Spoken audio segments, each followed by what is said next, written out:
మన ఇండియాకి కొన్ని సంవత్సరాల కిందట స్వతంత్రం వచ్చి 50 సంవత్సరాలు పూర్తయిన సందర్భంగా ఈ గోల్డెన్ జూబ్లీలో భాగంగా ఈనాడు పేపర్లోని ఈనాడు బుక్లో మ్యాగజైన్లో ఒక కవర్ స్టోరీ రాశారనమాట. దాని టైటిల్ ఏంటంటే నల్లవాళ్ళలో తెల్లవాళ్ళు, తెల్లవాళ్ళలో నల్లవాళ్ళు. దీని అర్థం ఏంటంటే తెల్లవాళ్ళలో నల్లవాళ్ళు అంటే వాళ్ళు స్వతహాగా బ్రిటిషర్స్ అయినప్పటికీ కూడా భారతదేశ బాగు కోసము వాళ్ళు మన సమాజం కోసం కొన్ని ప్రాజెక్టులు కట్టడము, సోషల్ రిఫార్మ్ చేయడము చేశారన్నమాట. ఫర్ ఎగ్జాంపుల్కి విలియం బెంటిక్, తర్వాత సర్ ఆర్థర్ కాటన్. సో వీళ్ళు మనకు తెల్లవాళ్ళు అయినప్పుడు కూడా మన నల్లవాళ్ళలో భాగంగా కలిసిపోయి మనకు సమాజం కోసం బాగు చేశారు.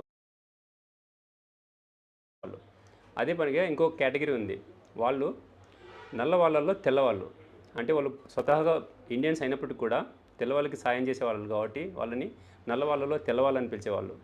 సో వాళ్ళు ఏ ఉద్దేశంతో చేసేవాళ్ళు కానీ ఆ టైంలో మన ఫ్రీడమ్ ఫైటర్స్ వాళ్ళు ఏదైనా ప్లాన్ చేసుకున్నా కూడా బ్రిటిష్ స్వతంత్రం రావడం గురించి ఏదైనా పోరాటాలు చేసుకున్నా కూడా అవి ఆ ఇన్ఫర్మేషన్ లీక్ చేయడం వల్ల సో అది మనకు స్వతంత్రం రాకుండా డిలే అవ్వడము అలా కొంచెం ఇండియాకి డ్యామేజ్ జరిగింది. ఎవరి వల్ల అంటే నల్లవాళ్ళల్లో తెల్లవాళ్ళ వల్ల.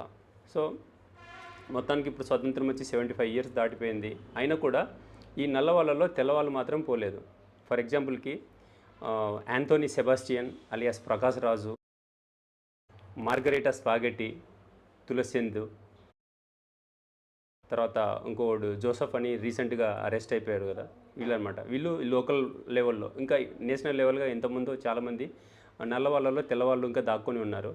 సో వాళ్ళ రంగు ఒక్కొక్కటిగా బయటపడుతూ వస్తుంది. సో ఇంతకుముందు కంటే వాళ్ళు బ్రిటిష్ సర్వెంట్గా ఉండడం వల్ల లేదంటే ప్రెజర్ వల్లనూ వాళ్ళకి బ్రిటిష్ వాళ్ళకి ఇన్ఫర్మేషన్ ఇచ్చి హెల్ప్ చేయడం జరిగింది వాళ్ళ బాగు కోసము. ఇప్పుడు మనకు స్వతంత్రం వచ్చి 70 సంవత్సరాలు అయినప్పుడు కూడా ఈ నల్లవాళ్ళలో తెల్లవాళ్ళు మాత్రం బయటికి పోవట్లేదు.